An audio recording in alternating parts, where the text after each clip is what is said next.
जी राष्ट्र धर्माच्या नावावर निर्माण होतील ती जास्त काळ टिकणार नाहीत, हे बाबासाहेबांचं भाकीत होतं. आणि म्हणून आज पाकिस्तानची अवस्था बघा, याची रिॲक्शन काही होऊ शकत नाही. अशा मंडळी काहीतरी टिकुळ्या उठल्यासारखं विधान करून स्वतःला प्रसिद्धी मिळवण्याचा बाबासाहेबांनी सांगितलं होतं की मला जर मुलगी असती तर मी मांग जातीच्या मुलाला दिलो असतो. पण हे खोटं आहे असं म्हणलं जातं. BN राव यांनी भारतीय संविधानाची निर्मिती केलेली आहे असं काही. तर दलितासाठी 20% काम बाबासाहेबांनी केलं आणि दलितेतरासाठी 80% बाबासाहेबांनी काम केलं. अलीकडच्या काळामध्ये ऐबोगैबो जर म्हणत असतील की बाबासाहेब आंबेडकर संविधान करते नसून कोणतरी दुसरे आहेत, जे विकास रथापासून दूर राहिले ते आजही बाहेर अस्पृश्य जीवन जगत आहेत. नमस्कार मित्र सध्या संपूर्ण भारतभर विश्वरत्न डॉक्टर बाबासाहेब आंबेडकरांची जयंती मोठ्या उत्साहानं साजरी होत आहे. प्रत्येक गावामध्ये, प्रत्येक शहरामध्ये आपापल्या वेळेनुसार डॉक्टर बाबासाहेब आंबेडकरांची जयंती साजरी केली जाते. आणि त्याचाच एक भाग म्हणून मी माझ्या चॅनलवरून वेगवेगळ्या आंबेडकरी क्षेत्रातल्या तत्ववेत्यांच्या मुलाखती मी अपलोड करत असतो. मित्रहो, आज या व्हिडिओच्या माध्यमातून मराठवाड्याच्या शैक्षणिक क्षेत्रामध्ये ज्यांचं खूप मोठं नाव आहे आणि महाराष्ट्रामध्ये विशेषतः मराठवाड्याच्या शैक्षणिक क्षेत्रामध्ये ज्यांना बऱ्याच व्याख्यानमालेला एक प्रमुख व्याख्याता म्हणून बोलावलं जातं, ते आदरणीय NT कांबळे सर या व्हिडिओमध्ये आपल्यासमोर डॉक्टर बाबासाहेब आंबेडकरांच्या जयंतीच्या निमित्तानं वेगवेगळ्या प्रश्नांवर, वेगवेगळ्या पैलूंवर प्रकाश टाकण्यासाठी आपल्यासमोर येत आहेत. तर आपण या व्हिडिओच्या माध्यमातून त्यांच्यासोबत काही चर्चा करणार आहोत. जय भीम सर. जय भीम. या व्हिडिओमध्ये मी आपलं खूप खूप स्वागत करतो. धन्यवाद. आपल्याला जवळपास पूर्ण महाराष्ट्र एक आंबेडकरी चळवळीचे अभ्यासक म्हणून ओळखतं. आपला तर परिचय महाराष्ट्राला आहेच, पण या दर्शकांसाठी, आमच्या दर्शकांसाठी तुमच्याच तोंडून तुमचा परिचय सविस्तररित्या दिला तर खूप चांगलं होईल, मला असं वाटतं सर. बाबासाहेब आंबेडकरांच्या जयंतीच्या निमित्ताने आपण जे मला आपल्या YouTube चॅनलच्या माध्यमातून मुलाखतीसाठी निमंत्रित केलात त्याबद्दल मी सर्वप्रथम मी धन्यवाद व्यक्त करतो. मी प्राध्यापक डॉक्टर नारायण कांबळे, स्वामी विवेकानंद महाविद्यालय शिरूर ताजबंद तालुका अहमदपूर जिल्हा लातूर येथे पदवी आणि पदव्युत्तर समाजशास्त्र विभागामध्ये गेल्या 30 वर्षापासून कार्यरत आहे. विशेष करून समाजशास्त्राचा प्राध्यापक म्हणून मी माझी काही शैक्षणिक सामाजिक भूमिका सातत्याने मांडत आलो आहे. मी जरी माझं महाविद्यालयामध्ये माझं कार्यक्षेत्र असलं तरी मी आज स्वामी रामानंद तीर्थ मराठवाडा विद्यापीठाच्या समाजशास्त्र अभ्यास मंडळाचा अध्यक्ष म्हणून केलेलं कार्य हे UGCचे माजी अध्यक्ष सुखदेव थोरात सरांनी देखील त्याची नोंद घेतलेली आहे. जो अभ्यासक्रमामध्ये जो मी महत्त्वपूर्ण बदल घडवून आणला, ज्यामध्ये जे शोषित, वंचित, उपेक्षित आहेत अशा लोकांचा देखील अभ्यासक्रमामध्ये समाविष्ट करण्याचं काम पहिल्यांदा मी केलं. प्रस्थापित व्यवस्थेने जे लावलेला जो सिलेबस होता, जो अभ्यासक्रम होता, तो एका विशिष्ट प्रकारचा होता. परंतु इथल्या पंचक्रोशीमध्ये जे काही घडतंय, विद्यापीठ परिक्षेत्रामध्ये जे काही घडतंय, त्याच्यावर मात्र फारसा अभ्यासक्रम झालेला नव्हता. आणि म्हणून इथल्या व्यवस्थेमध्ये जे शोषित आहेत, वंचित आहेत, इथल्या शेतकऱ्यांचे प्रश्न असतील, इथल्या स्त्रियांचे कोणत्या स्वरूपाचे प्रश्न आहेत, त्या प्रश्नांची उकल व्हावी आणि येणाऱ्या पिढीला त्या प्रश्नांची जाणीव होऊन ते प्रश्न सोडवण्याच्या संबंधानं काहीतरी त्यांच्या मनामध्ये चांगला विचार यावा, हा हेतू डोळ्यासमोर ठेवून मी इथल्या अभ्यासक्रमाची निर्मिती करीत असताना इथले जे मूलभूत प्रश्न आहेत, विद्यार्थ्यांचे असतील, स्त्रियांचे असतील, वंचितांचे असतील, शेतकऱ्यांचे असतील, मजुरांचे प्रश्न असतील, अशा सगळ्यांना मी अभ्यासक्रमामध्ये समाविष्ट करण्याचा प्रयत्न केला. आजही मी स्वामी रामानंद तीर्थ मराठवाडा विद्यापीठाच्या अंतर्गत असलेलं जे मॉडेल डिग्री कॉलेज आहे, new model degree college Hingoli येथील अभ्यास मंडळाचा मी अध्यक्ष आहे. आणि सातत्यानं मी स्वामी रामानंद तीर्थ मराठवाडा विद्यापीठाच्या विविध प्राधिकरणावर काम करीत आलो आहे. आज मी स्वामी रामानंद तीर्थ मराठवाडा विद्यापीठाच्या अकॅडमिक काउन्सिलचा इलेक्टेड मेंबर आहे. मला सातत्यानं विद्यापीठाच्या प्राधिकरणावर जाण्यासाठी येथील मंडळींनी मला मदत केली. त्यामुळे मी विद्यापीठ परिक्षेत्रामध्ये ज्या काही चांगल्या गोष्टी घडवता येतील त्या पद्धतीने मी सातत्यानं करीत आलो आहे.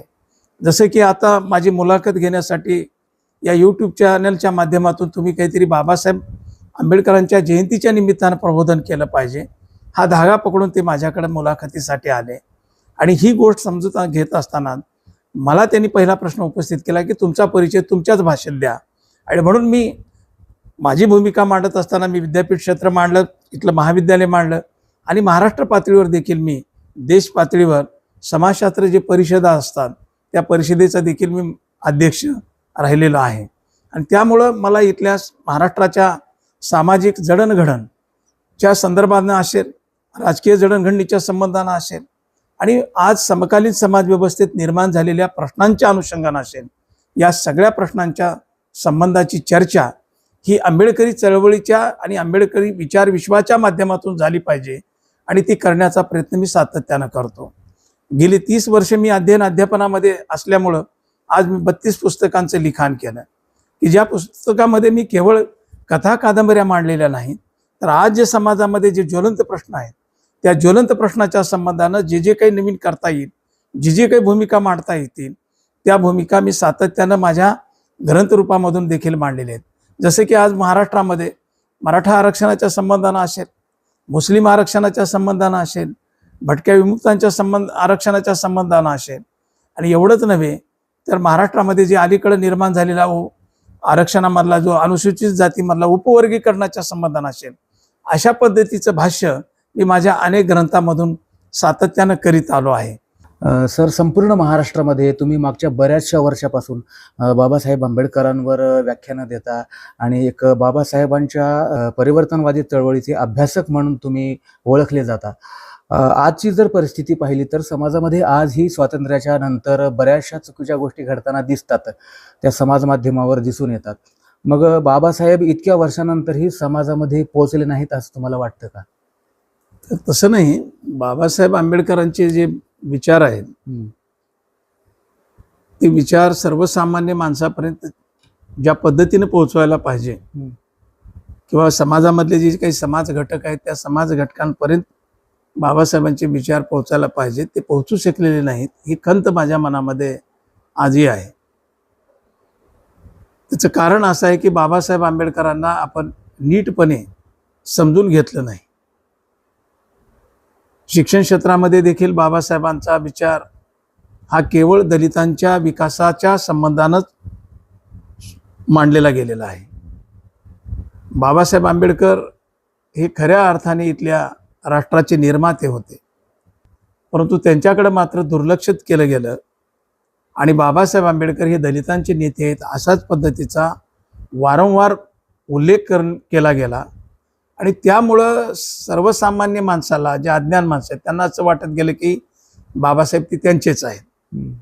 आणि म्हणून मला असं म्हणायचं आहे की हे जी सांगणारी जी मंडळी आहेत किंवा विचार करणारी मंडळी आहेत त्यांनी सांगायला पाहिजे की बाबासाहेब आंबेडकर हे दलितांचे नाहीत, तर बाबासाहेब आंबेडकर हे राष्ट्राचे नेते आहेत. पण याच्यामध्ये आम्ही शिक्षण क्षेत्रातले लोक कमी पडलेले आहोत असं मला वाटतं. आता तुम्ही उल्लेख केला की महाराष्ट्रभर मी व्याख्यानं देतो आणि महाराष्ट्रभर मी व्याख्यानं देत असताना हीच गोष्ट सांगतो की बाबासाहेब आंबेडकर दलितांचे कैवारी नसून इथल्या राष्ट्राचे निर्माते आहेत असं मी वारंवार उल्लेख करतो आणि तशा पद्धतीच्या भूमिकाही मी मांडत अभ्यासक्रमाच्या माध्यमातून, लेखाच्या माध्यमातून, विचारपीठाच्या माध्यमातून मी मांडत आलो आहे. आणि म्हणून इथल्या व्यवस्थेनं आजही बाबासाहेबांना समजून घेतलं नाही ह्याची खंत मला वारंवार राहिलेली आहे. त्याचं कारण असं आहे की इंग्लंड, अमेरिका म्हणजे पाश्चात्य राष्ट्र बाबासाहेबांना समजून घेतात. अमेरिकेचे राष्ट्राध्यक्ष बराक ओबामा यांनी तरी बाबासाहेबाला सिम्बॉल ऑफ नॉलेज हे अमेरिकेचे राष्ट्राध्यक्ष म्हणू शकतात. त्यांनी बाबासाहेबाचं नॉलेज आहे पाहिलं, तपासलं, समजून घेतलं आणि म्हणून अमेरिकेमध्ये बाबासाहेबांचा पुतळा उभा राहू शकतो, त्यांना सिम्बॉल ऑफ नॉलेज म्हणून म्हटलं जाऊ शकतं. पण आजही भारतामधल्या आणि विशेष करून महाराष्ट्रामधल्या जिथं बाबासाहेबांची कर्मभूमी, जन्मभूमी हे सगळी गोष्ट आहे, तिथं मात्र बाबासाहेब आंबेडकरांचा विचार फक्त दलितापुरताच मर्यादित ठेवला गेला असा माझा सरळ सरळ आरोप आहे. तर याच्यासाठी आज जरी तुम्ही बाबासाहेब समजून नाही घेतले तरी बाबासाहेबांना जगानं समजून घेतलं. जगामध्ये आता कालचंच उदाहरण देतो की जगामधल्या अनेक राष्ट्रामध्ये बाबासाहेब आंबेडकरांची जयंती साजरी झाली. जयंती कधी साजरी होते की ह्या महापुरुषांचे विचार ज्यावेळेस आम्हाला पटतात, स्वीकारले जातात आणि स्वीकारल्यानंतर आपल्या जीवनाचं सोनं होतं, त्यावेळेस अशी मंडळी बाबासाहेबांच्या विचाराचा उदोउदो करतात किंवा विचार आत्मसात करतात आणि त्या आत्मसात करून आपल्या जीवनाचं सोनं करून घेतात आणि तशा पद्धतीचं जीवनाचं सोनं करून घेऊन अनेक लोक आज पाश्चात्य राष्ट्रामध्ये कार्यरत आहेत. आणि म्हणून मला बाबासाहेब आंबेडकरांचे विचार इथल्या व्यवस्थेनं जितक्या ताकदीनं पोहोचवायला पाहिजे तेवढं पोहोचवू शकले नाहीत, ही माझी खंत आहे. सर, मग एवढ्या वर्षानंतर सुद्धा जर का बाबासाहेब देशामध्ये पोहोचले नाहीत किंवा समाजामध्ये अजून सुद्धा ज्या पद्धतीची समाज व्यवस्था तयार व्हायला पाहिजे होती तशी झाली नाही, मग याला कारण तुम्हाला महत्वाचं काय वाटतं सर? इथं आंबेडकरी चळवळ अपयशी झाली का अजून दुसरे कुठले कारण आहेत का? मग प्रतिक्रांतीवादी यशस्वी झाले? तुमचा प्रश्न असा आहे किंवा बाबासाहेब आंबेडकरांच्या विचाराची जी समाज व्यवस्थेच्या संबंधानं, उभारण्याच्या संबंधानं जे महत्वाचा प्रश्न आहे, पण केवळ आंबेडकरी चळवळीच्याच लोकांना ह्याच्यामध्ये नाव ठेवून चालत नाही, तर आंबेडकरी चळवळीचे लोक परिवर्तनवादी स्वरूपाचे आहेत असं माझं स्वतःचं मत आहे. जे काही बदल झाला आहे त्या बदलाला ताबडतोब स्वीकारण्याचं काम ही आंबेडकरी चळवळीने केलं. बरोबर आहे. जी धर्मांतराची चळवळ बाबासाहेबांनी स्वीकारली आणि सांगितलं की धर्मांतर करा, तुम्हाला इथं सामाजिक न्याय मिळत नाही, लोकांनी ताबडतोब धर्मांतर केलं. अस्पृश्यता सोडून द्या, अस्पृश्य जे काम मानलं गेलं आहे, तुम्हाला जे सन्मान मिळत नाही या कामामुळं, जे कनिष्ठ स्वरूपाची जी काम आहेत त्या कामामुळं तुम्हाला मान सन्मान इथलं समाजात मिळत नाही, याच्यासाठी हे सगळं सोडून द्या. म्हणजे जसे की बलुतेदारी असेल, समाजामधले गावकीची कामं असतील, एका मिनिटामध्ये बाबासाहेबांवर विश्वास ठेवून इथल्या व्यवस्थेनं आंबेडकरी जनसमुदायानं ते सोडून दिली आणि त्या मुख्य प्रवाहामध्ये येण्यासाठी आज सामील झाली. त्याचं उदाहरण म्हणून मी सांगतो की बाबासाहेबांच्या प्रेरणेमुळं सगळ्यात मोठी क्रांती कोणती झाली तर दलितांमधली शिक्षणाची क्रांती झाली. बरोबर. आणि म्हणून आज जे मुख्य हुद्द्यावर जे लोक आहेत, बाबासाहेब आंबेडकर म्हणायचे की माऱ्याच्या जागा काबीज करा, तर आज बाबासाहेबांच्या प्रेरणेतून, विचारातून जी लोक पुढं आली ती आज माऱ्याच्या जागेवर काबीज केलेली दिसून येतील.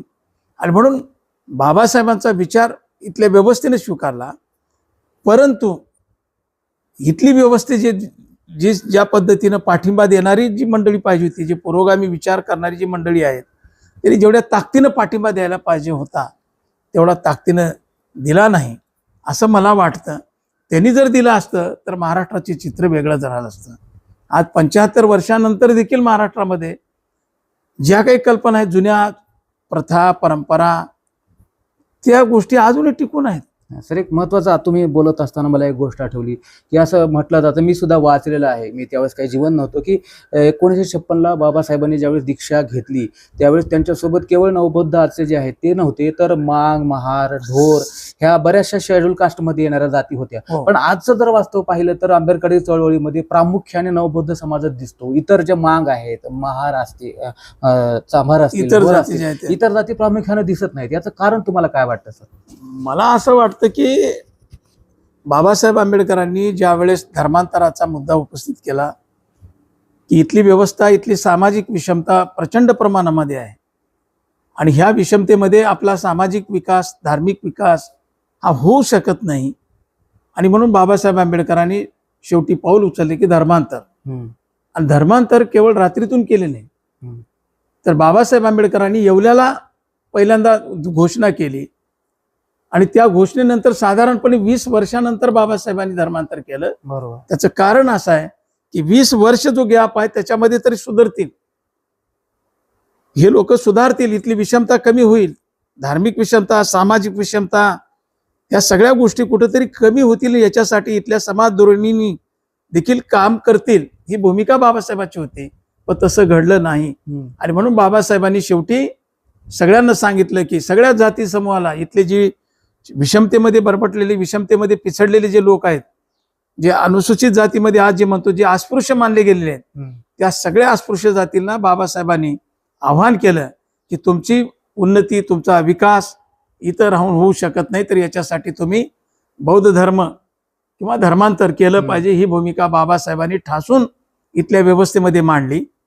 आणि त्या काळामध्ये बाबासाहेबांवर विश्वास ठेवून आजचा मातंग असेल, त्या काळातला मांग असेल, सगळ्या जाती समूह, चांभार असेल, ढोर असेल, ह्या सगळ्या जातीमधले अनेक लोक बाबासाहेबांवर विश्वास ठेवून धर्मांतर केले. पण आज घडीला मात्र दुर्दैवानं असं होत नाही की बाबासाहेबांवर विश्वास ठेवून ते लोक आज आले, त्यांच्याशी रोटीबेटी व्यवहार झालेला अनेक उदाहरणं तुम्हाला देता येऊ शकतील. की बाबासाहेबांनी सांगितलं होतं की मला जर मुलगी असती तर मी मांग जातीच्या मुलाला दिलो असतो. पण हे खोटं आहे असं म्हणलं जातं. नाही, बिलकुल हा माध्यमावर बऱ्याच म्हणतात की समाज माध्यम काय म्हणतात यापेक्षा आम्हाला काही नाही. बाबासाहेबांनी सांगितलेल्या जे मुख्य बाबी आहेत त्या चुकीच्या पद्धतीने काही लोक मांडण्याचा प्रयत्न करीत आहेत. परंतु आमचं प्रतिष्ठा असं आहे की बाबासाहेबांनी टी बाळू नावाचा जो क्रिकेटपटू होता त्याला बाबासाहेबांनी मदत केली आहे. जे बाहेर देशामध्ये शिक्षणाला ज्यावेळेस बाबासाहेबांनी पाठवले त्यावेळेस अनेक विविध जातीचे लोक होते. त्याच्यामध्ये काही फक्त आजच्या त्या काळातले महारनाथचे बोध नव्हते. बरोबर. अनेक जातीला बाबासाहेबांनी हे केलेलं आहे. त्यांच्यासोबत राजभोज होते. हे कोण होते? अनेक जातीचे लोक त्यांच्यामध्ये बाबासाहेबांनी हे केलं होतं. आणि बाबासाहेबांनी सांगितलं होतं की हा मी विचाराचा विकास पुढे घेऊन जात आहे, त्या प्रवाहामध्ये, त्या रथामध्ये तुम्हाला बसायचं असेल तर या. आणि जे लोक रथात त्या बसले, त्यांच्या विचार विकासाच्या रथामध्ये जे लोक बसले त्यांचा विकास झाला. पण जे विकास रथापासून दूर राहिले ते आजही बाहेर अस्पृश्य जीवन जगत आहेत. त्याचं अनेक उदाहरणं तुम्हाला देता येऊ शकतील. पण तेही आपलेच बांधव आहेत, त्यांना बाबासाहेब समजून घेता आला नाही. मग आजच्या घडीला मात्र आज केवळ बाबासाहेबांनी बौद्धासाठी केलं ही एक हाक मोठ्या प्रमाणात सुरू आहे. पण असं झालेलं नाही. हे नीट वाचा तुम्ही. बाबासाहेबांना माझा म्हणून रोख आहे की बाबासाहेबांना इथल्या व्यवस्थेनं, इथल्या शिक्षण व्यवस्थेनं, इथल्या जे विचारवंत मंडळी म्हणून घेणारी स्वयंघोषित विचारवंत जे आहेत त्यांनी समजून घेतलं नाही. हा माझा सरळ आरोप आहे. इथल्या बाबासाहेब आंबेडकरांनी मांग महार परिषद घेतलेली होती, महार मांग वतन परिषद घेतली. इथं मुरुडच्या पलीकडं कसबे तडवळे म्हणून गाव आहे, तिथं महार मांग वतन परिषद बाबासाहेबांनी मराठवाड्यामध्ये घेतली. कशासाठी घेतली होती? की ह्या जातीचं हे झालं पाहिजे, या जाती निर्मूलन झाल्या पाहिजे, ही बाबासाहेबांची मूळ धारा आहे. पण आपण समजून घेतलं नाही. बाबासाहेबांनी कधीही जातीच्या नावावर संघटना काढली नाही. पण आज मी दुर्दैवानं पाहतो की आज वेगवेगळ्या पद्धतीच्या जातीच्या संघटना निघत आहेत. पण आंबेडकरी चळवळीच्या बाबतीत तुम्ही प्रश्न उपस्थित केला की याच्यासाठी आंबेडकरी चळवळ देखील कुठं कारणीभूत आहे का? मी प्रश्न म्हणून मी तुम्ही प्रश्न उपस्थित केला म्हणून सांगितलं. आंबेडकरी चळवळीने देखील अनेक जाती समूहाला आंबेडकरी चळवळीच्या आणि विचार विश्वामध्ये सामील करून घेण्याचा सातत्यानं प्रयत्न केलेला आहे. त्याची अनेक उदाहरणं देता येतील. ज्यावेळेस नामांतर आंदोलन झालं त्यावेळेस अनेक मातंग समाजाची मंडळी होती, चांभार समाजाची मंडळी होती. सगळ्यांनी बाबासाहेबांच्या विचाराला प्रेरित होऊन लोक पुढे आले. आज लातूर जिल्ह्यामधलं चित्र बघा. हरीश कांबळे सारखा माणूस आज बाबासाहेबांसाठी जीव द्यायला तयार आहे. त्यांची चळवळीमध्ये तो माणूस होते. अनेक लोक आहेत मातंग समाजामधले. आता जे समाज कल्याण सभापती झालेले आहेत माने साहेब, उत्तमराव माने, हे देखील मातंग समाजात जरी असले तरी ते मातंग समाज म्हणून नाही तर आंबेडकरी विचार विश्वाला प्रमाण म्हणून ते लोक चळवळीत सामील झाले. टी.एन. कांबळे सारखे माणसं सामील झाले. ही नोंद आहे ना दलित आंबेडकरी चळवळीमध्ये, अशा लोकांची देखील नोंद आहे. पण असं होत नाही. पण अलीकडे मात्र ह्या दोन जाती म्हणजे जे दुफळी निर्माण करणारी मंडळी निर्माण झाल्या त्याच्याबद्दल मला मात्र दुःख वाटतं. बाबासाहेब आंबेडकरांनी मातंगाला वेगळं, बौद्धाला वेगळं असं कधीही केलेलं नाही. पण आपण समजून घेण्यामध्ये गफलत करीत आहोत. हीच सगळी मंडळी आपलीच आहेत, आपलेच बांधव आहेत. आणि म्हणून हा एकोपा निर्माण करण्यासाठी बाबासाहेब आंबेडकरांचा विचार हा सगळ्या जाती समूहांनी, विशेष करून ज्यांना अस्पृश्य मानलं गेलं त्या लोकांनी तरी समजून घेणं काळाची गरज आहे असं मला वाटतं. केवळ धर्माच्या नावावर राष्ट्र निर्माण होते बाबासाहेबांचा विचार होता. जी राष्ट्र धर्माच्या नावावर निर्माण होतील ती जास्त काळ टिकणार नाहीत हे बाबासाहेबांचं भाकीत होतं. आणि म्हणून आज पाकिस्तानची अवस्था बघा, नेपाळची अवस्था बघा. हे कशामुळे झाले? की हे धर्मांच्या नावामुळे राष्ट्र निर्माण झाले. पण आपल्या भारतीय राज्यघटनेमध्ये धर्मनिरपेक्षता आहे आणि ती धर्मनिरपेक्षता असल्यामुळे ही राष्ट्र टिकून आहे. पण सर सध्या काही राजकारणामधले असे धुरंधर मंडळी आहेत की ते पुन्हा एकदा भारताला हिंदू राष्ट्र करायचं वगैरे याच्यासाठी रात्रंदिवस त्यांचे अजेंडे म्हणा, त्यांचे प्रोग्राम चालू असतात. तुम्ही म्हणता की धर्माच्या नावावर तर टिकू शकत नाही देश, पण ह्या लोकांना तुम्ही काय सांगाल? भारतीय राज्यघटनेने सगळ्यात महत्वाचा मुद्दा मांडलेला आहे धर्मनिरपेक्षता. कोणत्या चळवळीला कोणतं काय खतपाणी घालतात त्याच्याबद्दल मला काय देणं नाही. प्रश्न एवढा आहे की इथली व्यवस्था, इथलं जे राष्ट्र आहे ते धर्मनिरपेक्ष पद्धतीने निर्माण झाले, इथली समाजवादी व्यवस्थेने निर्माण झालेलं आहे. पण अलीकडच्या काळामधले अनेक लोक विचार वेगळ्या पद्धतीने पुरवले जात आहेत. आजही तुम्ही बघा, दलितांमधला फोडा झोडा ही नीती सुरू झालेली आहे. आज जर ही सगळी मंडळी, आंबेडकरवादी मंडळी सगळी जर एकत्र राहिली तर पुढची व्यवस्था, पुढचं राष्ट्र, पुढची सत्ता देखील तुमच्या ताब्यात राहणार. पण हे याच्याबद्दल आंबेडकरी विचारांच्या विचारवंतांनी आणि अनुयायांनी आणि इथल्या नेत्यांनी देखील जागरूक राहिलं पाहिजे, या मताचा देखील मी आहे. आम्ही मोठे भाऊ म्हणून, आंबेडकरवादी जे लोक आहेत हे मोठे भाऊ म्हणून यांनी मोठे भावाची भूमिका बजावलीच पाहिजे. आणि जे छोटे आहेत त्यांना आपल्या समूहामध्ये सामील करून घेण्याचा सातत्यानं प्रयत्न केला पाहिजे, या मताचा देखील मी आहे. पण काही चुकतंय म्हणून त्यांना बाहेर फेकून द्या असा मताचा मी नाही. तर त्यांना आपल्या मुख्य प्रवाहामध्ये, आंबेडकरी विचार प्रवाहामध्ये आणण्यासाठी फार कष्ट घ्यावी लागणार आहे. काही गोष्टी आपल्याला अभ्यासपूर्ण पद्धतीनं त्यांच्याबद्दलची मांडणी करावी लागणार आहे असं मला वाटतं.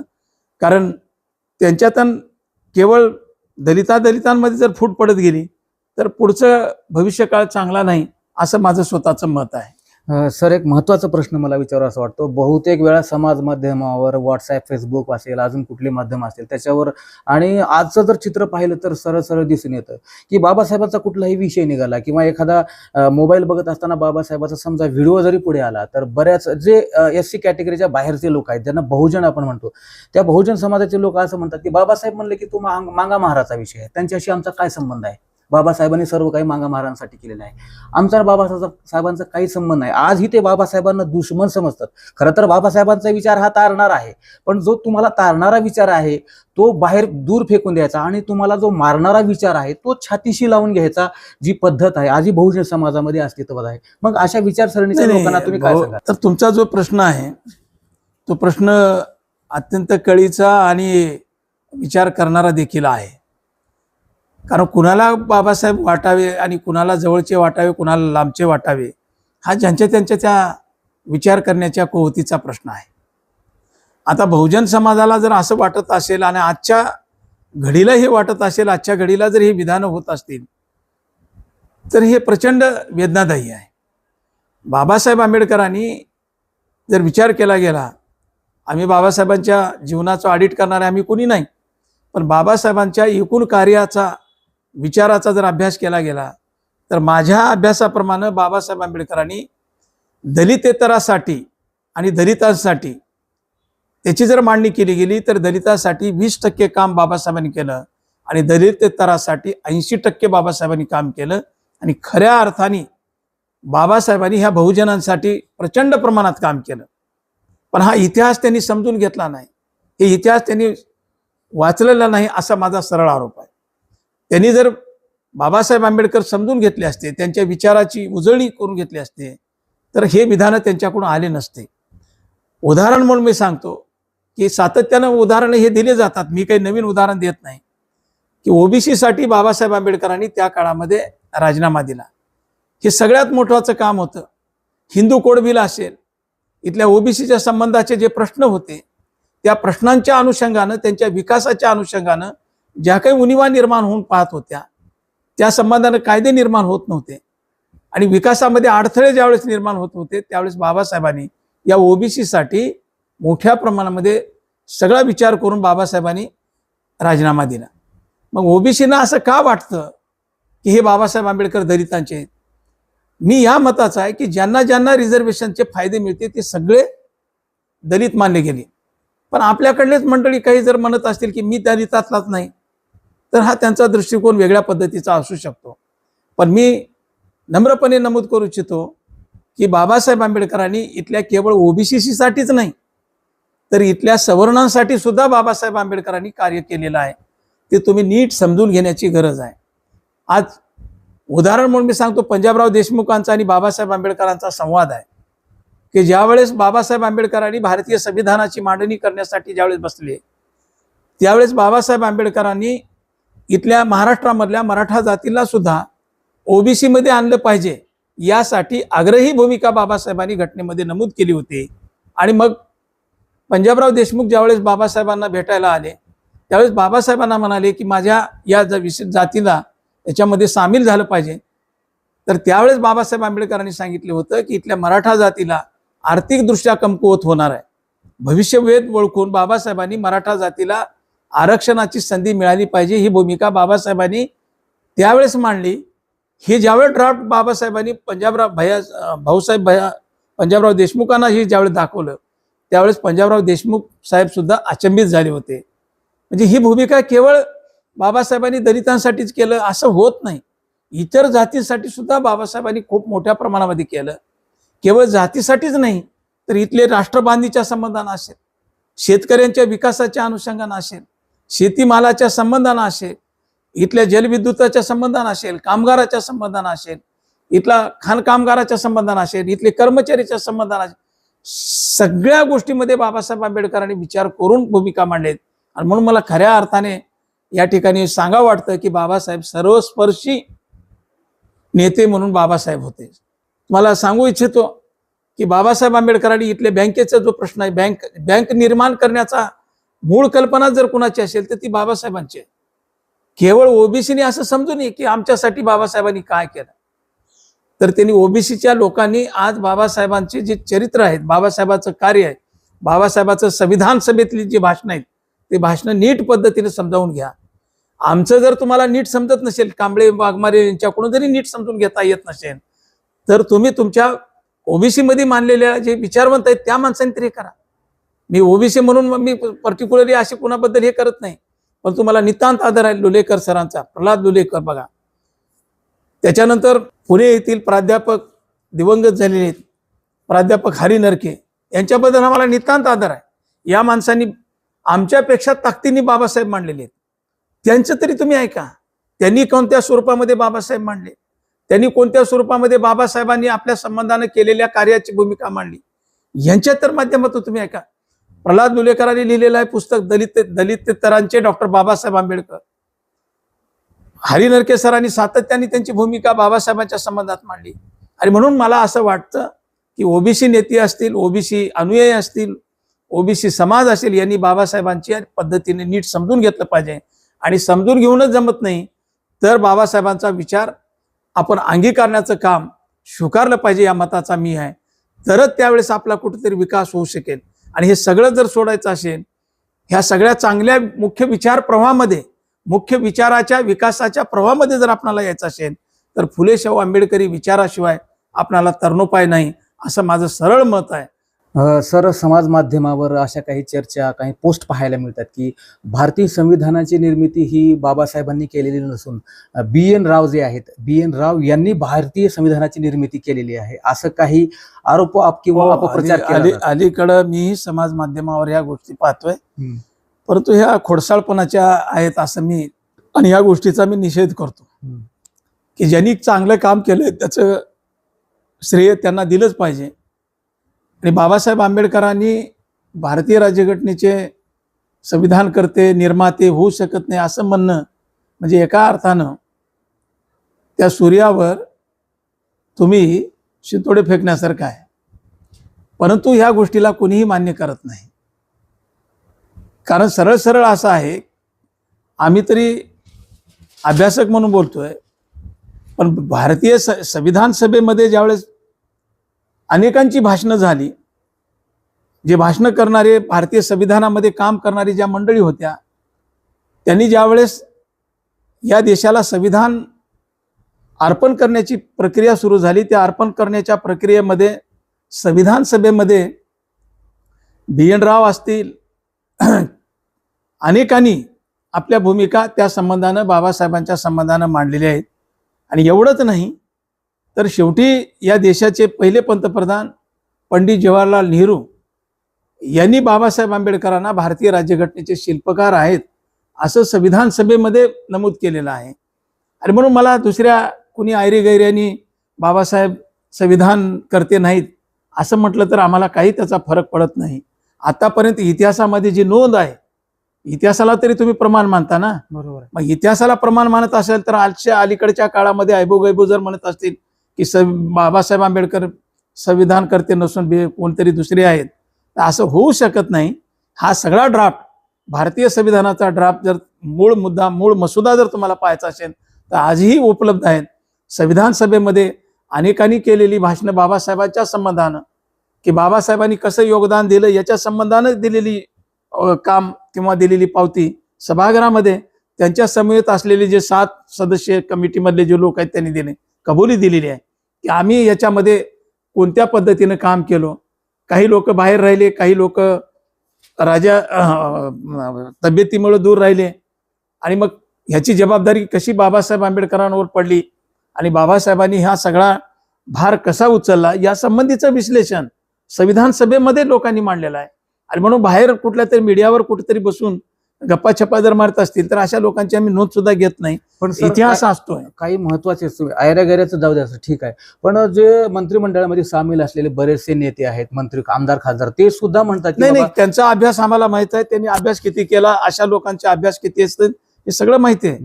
कारण ज्यांना अभ्यासच नसतो, ज्याला संसद काय माहिती नसते, ज्याला घटना समिती काय माहित नसते, मसुदा कशाला म्हणतात ते माहिती नसते, ड्राफ्टिंग कमिटी काय माहिती नसते, अशा लोकांकडून आम्हाला फार अपेक्षा नाहीत.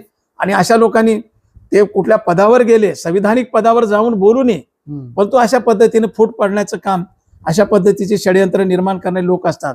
म्हणून आमच्यासारखी मंडळी जे शिक्षण क्षेत्रात असतील, विचार करणारी जी मंडळी ते सहजासहजी अशा लोकांना विचाराला माझ्या मतानं किंमती देत नाहीत आणि मी स्वतः किंमत देत नाही.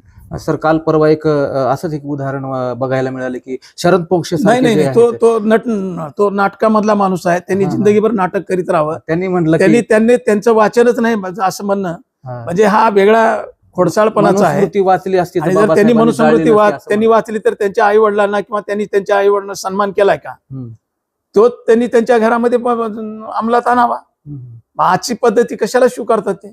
त्यांना मनुस्मृती एवढी प्यारी आहे तर त्यांच्या घरामधून पासून सुरुवात करावी त्यांनी. आणि म्हणून मला असं वाटतं अशा लोकांची सुद्धा आम्ही नोंद घेत नाही. याचा परिणाम काही होईल का सर? याची रिॲक्शन काही होऊ शकत नाही. अशा मंडळी काहीतरी टिकुळ्या उठल्यासारखं विधान करून स्वतःला प्रसिद्धी मिळवण्याचा हा भाग असतो. अशामुळं प्रसिद्धी मिळत नाही, ही अशामुळं समाजाचे हे लोक खलनायक ठरतात. आणि म्हणून अशा लोकांकडूनही आम्हाला ज्ञान पाजळायची अपेक्षा नाही. आम्ही बाबासाहेब वाचतो, फुले शाहू आंबेडकर प्रमाण मानतो आम्ही. आणि फुले शाहू आंबेडकरांनी मूळ धारा दिलेली आहे. इथली समताधिष्ठित व्यवस्था, इथली सामाजिक न्याय, बंधुता, सामाजिक न्याय हे प्रमाण मानलेलं आहे. म्हणून आम्हाला कुणाला कमी आणि कुणाला दुरावा असं करायचं नाही. तर आमची विचारधारा बाबासाहेब आंबेडकरांची विचारधारा, फुले शाहू आंबेडकरांची विचारधारा इथल्या लोकांना सामाजिक न्याय देणारी आहे आणि त्या न्याय प्रक्रियेमध्ये आम्ही सामील आहोत. आणि त्या पद्धतीनेच आम्ही इतर समाजाचा, इतर समाज समुदायाचा, समाज घटकांचा विचार करीत असतो. आणि म्हणून मला कोण नाटककारांनी म्हटलं किंवा कोण्या कलाकारानं म्हटलं त्याच्या मला आम्ही नोंद घेऊ शकत नाही किंवा आम्ही नोंद घेणारी नाही. जे घेणारे घेतील, पण त्यांनी म्हटलं म्हणून बाबासाहेब छोटे ठरतात, त्यांनी म्हणले म्हणून बाबासाहेब मोठे ठरतात असं नाही, मी म्हणलो म्हणून ठरतात असं नाही. बाबासाहेबाला इथल्या व्यवस्थेनं, इथल्या जागतिक व्यवस्थेनं प्रमाण मानलेलं आहे. आणि म्हणून अशा लोकांच्या विधानाचा देखील आपल्या याच्यामध्ये, या चॅनलमध्ये नोंद घेऊ नये असं मला स्वतःला वाटतं. सर, एक महत्वाचा आणि शेवटचा प्रश्न मला विचारावासा वाटतो, खास आपल्याशी संबंधित आहे. आपण एक शिक्षक आहात आणि शैक्षणिक क्षेत्रामध्ये आपलं खूप मोठं काम आहे. आजच्या शिक्षकांना आणि आजच्या विद्यार्थ्यांनी जर का बाबासाहेबांचा विचार घ्यायचा असेल तर तो कोणता घेतला पाहिजे? माझा सगळ्यात महत्वाचा भाग आहे की बाबासाहेब आंबेडकरांनी इथल्या सगळ्याच व्यवस्थेमध्ये बाबासाहेबांनी अत्यंत मूलगामी स्वरूपाचे चिंतन केलेलं आहे. पण तुम्ही प्रश्न असा उपस्थित केला की तुम्ही शिक्षक म्हणून तुम्ही त्या शिक्षण प्रक्रियेमध्ये आहात आणि म्हणून शिक्षक, विद्यार्थी यांनी कोणत्या स्वरूपाचा सगळ्यात मूलगामी त्यांचा विचार स्वीकारावा की ज्याच्यामुळे समाजाला, राष्ट्राला चांगल्या पद्धतीची दिशा मिळू शकेल, असा त्या प्रश्नाचा मतितार्थ आहे असं मला वाटतं. आणि म्हणून बाबासाहेबांनी इथल्या सगळ्या गोष्टीवर जालिम जर उपाय का असेल तर ते शिक्षण आहे. आणि म्हणून शिक्षण हे वाघिणीचं दूध आहे असं बाबासाहेब म्हणाले होते. त्याचं कारण असं आहे की इथल्या जाती व्यवस्था असतील, इथल्या धर्मांधता असेल, इथल्या परंपरा, जुन्या खुळसट परंपरा असतील, विषमता असेल, या सगळ्या गोष्टीला जर खीळ बसवायची असेल, या सगळीवर निर्मूलन करायचं असेल, इथली अस्पृश्यता असेल, सामाजिक विषमता असेल, उच्च नीचता असेल, या जे समाजामधले जे सामाजिक तेढ निर्माण करणारे जे प्रश्न आहेत, तर या सगळ्या प्रश्नाला जर सगळ्यात मोठा जर जालिम उपाय जर कोणता असेल तर ते म्हणजे बाबासाहेबांच्या कल्पनेतील शिक्षण. आणि शिक्षणातूनच माणूस सुसंस्कृत बनतो, परिवर्तनशील बनतो, सामाजिक न्याय देणारा बनतो, विचारशील बनतो. ही बाबासाहेबांची भूमिका होती. आणि या शिक्षणातून जर चांगल्या पद्धतीचे विद्यार्थी शिक्षक निर्माण झाले तर इथली व्यवस्था देखील समताधिष्ठित सामाजिक न्याय देणारी निर्माण होऊ शकेल. कारण बाबासाहेबाचा सगळ्यात मोठा ट्रेस जर कशावर होता तर शिक्षणावर होता. म्हणून मराठवाड्यामध्ये इथली विषमता, इथली सामाजिक परिस्थिती, आर्थिक परिस्थिती बघून बाबासाहेबांनी पहिलं कॉलेज मराठवाड्यामध्ये जे निर्माण झालं ते म्हणजे मिलिंद कॉलेज. ते उगीच नव्हतं, तर इथल्या व्यवस्थेला इथली विषमता दूर करायची असेल तर पहिल्यांदा शिक्षण दिलं पाहिजे. आणि म्हणून इथल्या शिक्षकांनी, तुम्ही आमच्यावर भूमिका घेतली, सांगितलं की इथली शिक्षण व्यवस्था जर भक्कम करायचं असेल, इथली सामाजिक विषमता दूर करायची असेल तर अशा वेळेस शिक्षण प्रवाहामध्ये जे काम करणारी मंडळी आहेत, त्याच्यामध्ये डोळस बनवणारी जी मंडळी आहेत ती म्हणजे शिक्षक असतील, प्राध्यापक असतील, विचारवंत असतील, समाजसुधारक असतील, या सगळ्यांनी हातात हात घालून शिक्षणातला प्रवाह, शिक्षणातली व्यवस्था, चांगलं दर्जेदार शिक्षण जर दिलं तर येणारे जे प्रश्न आहेत, येणारे ज्या काही समस्या आहेत त्या समस्या चांगल्या पद्धतीने सुटू शकतील असा मला विश्वास आहे. त्याचं कारण मी तुम्हाला सांगतो की बाबासाहेबांनी पहिल्यांदा सांगितलं, इथल्या अस्पृश्य समाज मानल्या गेलेल्या व्यवस्थेला सांगितलं की शिक्षणाशिवाय तुमचं तरणोपाय नाही.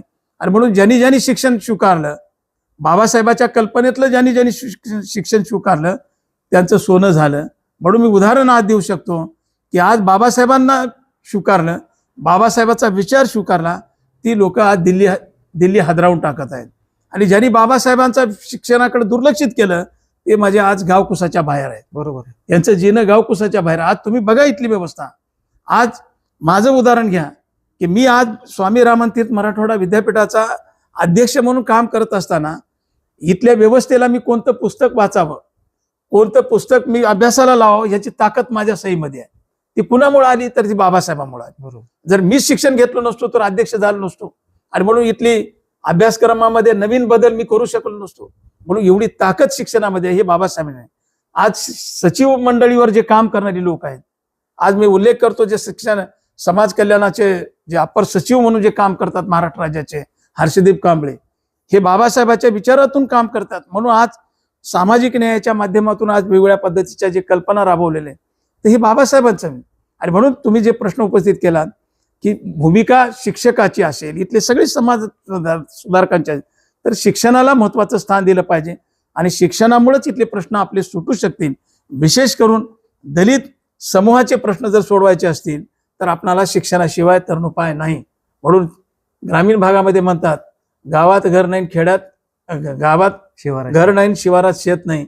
तर अशा माणसांनी शिक्षण घेतल्याशिवाय पर्याय नाही असं मला वाटतं. म्हणून आंबेडकर जयंतीच्या निमित्तानं तुम्ही माझी जी मुलाखत घेत आहेत त्याच्यामध्ये माझा संदेश आहे की बाबासाहेबांचा मूलगामी विचार ज्यांनी स्वीकारावा त्यांचं जीवनाचं सोनं होतं. आणि ज्यांनी दुर्लक्षित केलं त्याची राख होते, हे लक्षात ठेवा. हा धोका आहे.